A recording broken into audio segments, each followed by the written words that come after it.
কেন এত টাকা খরচ করে আমরা এই একটা সেটআপ তৈরি করলাম বা এইচডিবিটা দিলাম। তুমি তো কালি বলো যে বিল্ডিং এ করেন, তো বিল্ডিং এ করা টিন শেড বাড়ি তো কিন্তু এটা করার দরকার।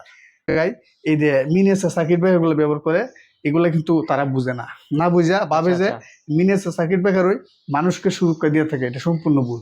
মানুষকে সুরক্ষার জন্য অবশ্যই আমরা ভালো মানের ভালো ব্র্যান্ডের আরসিসিবি ব্যবহার করব। আরে ভাই, আপনি কি শুরু করছেন? টিন সেট ঘরের মধ্যে এইচডিবি লাগাইছেন, এটা না লাগাইলে তো পারতেন। কি বলো, এটা কি বলো তুমি? এইচডিবি সম্পর্কে এখানে যে আমরা ডিভাইসগুলো স্থাপন করছি, এই ডিভাইসগুলো সম্পর্কে তোমার কোনো বেসিক ধারণা আছে? ধারণা নাই, এই জন্য তুমি বলতেছো। এগুলা সম্পর্কে তোমার ধারণা থাকতে হবে। ধারণা থাকলে তুমি আর এই কথা বলতে না। আগেকার সময় আমরা একটা মেইন সুইচ দিয়ে কিন্তু একটা বাড়ি ইলেকট্রিক্যাল ইকুইপমেন্ট গুলি পরিচালনা করতাম। সেক্ষেত্রে বিভিন্ন স্থানে দেখতে পেতাম ইলেকট্রিক্যাল শক, এবং এই শকে মানুষ মারা যেত। এবং বিভিন্ন জায়গায় আমরা দেখতে পেতাম ইলেকট্রিক্যাল আগুন লেগেও কিন্তু বিভিন্ন বাড়ি পুরো সার্কার হয়ে যেত। এরকমটা কিন্তু ঘটছে, তুমি দেখেছো না? জি। এখন বর্তমান সময়ে এই কয়েক বছর যাবত ধরে কোথাও তুমি দেখতে পাও যে ইলেকট্রিক্যাল ফায়ারের কারণে এই তোমার ঘরবাড়ি পুড়ে গেছে, ইলেকট্রিক্যাল শকের কারণে মানুষ মারা গেছে? না, এখন আর হয় না। কেন এগুলো দেখতে পাও না? কি কারণে দেখতে পাও না? মূলত এখানে যে আমরা এই ডিভাইসগুলি স্থাপন করছি, এটা হচ্ছে আমার ইলেকট্রিক্যাল ইকুইপমেন্ট গুলা সুরক্ষা এবং মানুষের জন্য সুরক্ষা, সকল কিছুর জন্য সুরক্ষা।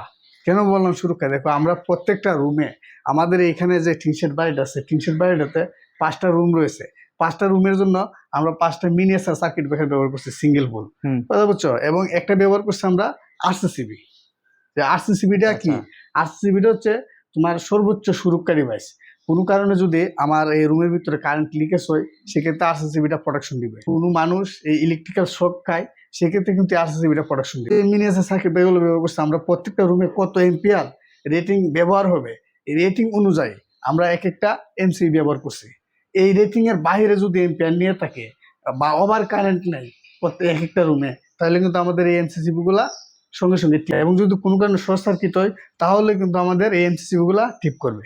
এই ধরনের কোনো ব্যবস্থা ছিল না। না থাকার কারণে কিন্তু আমরা বিভিন্ন জায়গায় দেখতে পেতাম আগুন লাগতো, শক খাইতো, সমস্যা হয়ে যেত। প্রত্যেকটা হাউসে, একটা টিন শেড বাড়ি হোক, একটা বিল্ডিং হোক, প্রত্যেকটা হাউসে এক একটা ইউনিটে, টিন শেড বাড়ি হলে একটা বাড়িতে, আর যদি বিল্ডিং হয়ে থাকে সেক্ষেত্রে এক একটা ইউনিটে আমাদের এই আরসিসিবি ব্যবহার করতে হবে। আরসিসিবি ব্যবহার করলে সর্বোচ্চ সুরক্ষা পাওয়া যাবে। এবং আরসিসিবিটা অবশ্যই ভালো ব্র্যান্ডের হতে হবে, ভালো ব্র্যান্ডের। এবং আরসিসিবিটা সর্বনিম্ন আমরা 0.3 মিলি এম্পিয়ারের পেয়ে থাকি। 30 মিলি এম্পিয়ার পর্যন্ত আমরা এই আরসিসিবি ব্যবহার করতে পারি। তো ইলেকট্রিক্যাল একটা সুরক্ষা থাকবে আমাদের। অবশ্যই এখন তুমি বুঝতে পারছো যে কেন এত টাকা খরচ করে আমরা এই একটা সেটআপ তৈরি করলাম বা এইচডিবিটা দিলাম।